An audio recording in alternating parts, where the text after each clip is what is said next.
కృపావార్త కార్యక్రమంనకు స్వాగతం. నేటి ధ్యానాంశము క్షేమము.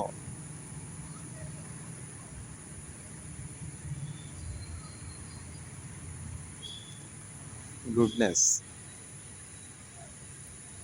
నా జీవిత దినములంతి అన్నియు కృపాక్షేమములే నా వెంట వచ్చును. కీర్తనల గ్రంథం 23వ అధ్యాయం. Mercy and goodness shall follow me all the days of my life. Psalm 23. క్షేమము, గుడ్నెస్. క్షేమ కాలమైనా నిన్ను ఘనపరచు బ్రతుకు నిమ్మయా. నశించు ఆత్మలన్ నీ దరికి చేర్చు కృప నిమ్మయా.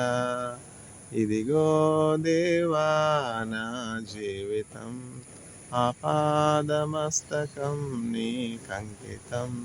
శరణం నీ చరణం, శరణం నీ చరణం, శరణం నీ చరణం, శరణం నీ చరణం.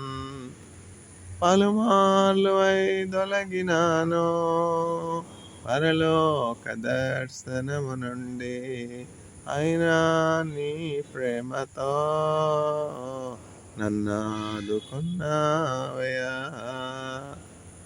క్షేమం. యేసుక్రీస్తు ప్రభువుని రక్షకునిగా కలిగినటువంటి వారు క్షేమం కలిగి ఉంటారు.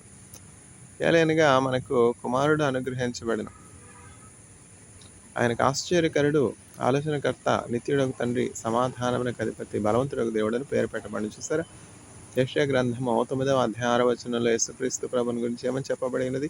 ఆయన మన కుమారుడు. కొడుకును నమ్ముకున్నట్టు కంటే కొబ్బరి చెట్టును నమ్ముకున్నట్టు మేలు అని సామెత. ఈ లోకంలో మనం మన బిడ్డల మీద ఆధారపడడానికి ఇష్టపడుతుంటాం. అయితే వారు ఎంతవరకు మనకు సహాయం చేయగలుగుతారన్నది ప్రశ్నార్థకం. అయితే ఈ దేవుడు మనకు సదాకాలం దేవుడే ఉన్నాడు. మరణం వరకు ఆయన మనల్ని నడిపించును. ఎవరు ఈ దేవుడు? భూమిని ఆకాశాన్ని సృజించినటువంటి దేవుడు. ఎవరు? యేసుక్రీస్తు ప్రభు నజరేయుడు. ఎవరు? యేసుక్రీస్తు ప్రభు పరిశుద్ధుడు. ఎవరు? యేసుక్రీస్తు ప్రభు యోగ్యుడు. సుందరి, ప్రాణేశ్వరి, వేరు ప్రియుని కన్నా నీ ప్రియుని విశేషమేమి? నా ప్రియుడు 10,000లో అతి సుందరుడు, 10,000 మందిలో అతన్ని గుర్తించవచ్చును. నా ప్రియుడు యేసుక్రీస్తు ప్రభు అని సంఘము వరుని కొరకు ఎదురు చూస్తున్నటువంటి వధువు సంఘమైనటువంటి చర్చ్ యేసుక్రీస్తు ప్రభుని వరునిగా మధ్యాకాశంలో కలుసుకుంటుంది. క్షేమం.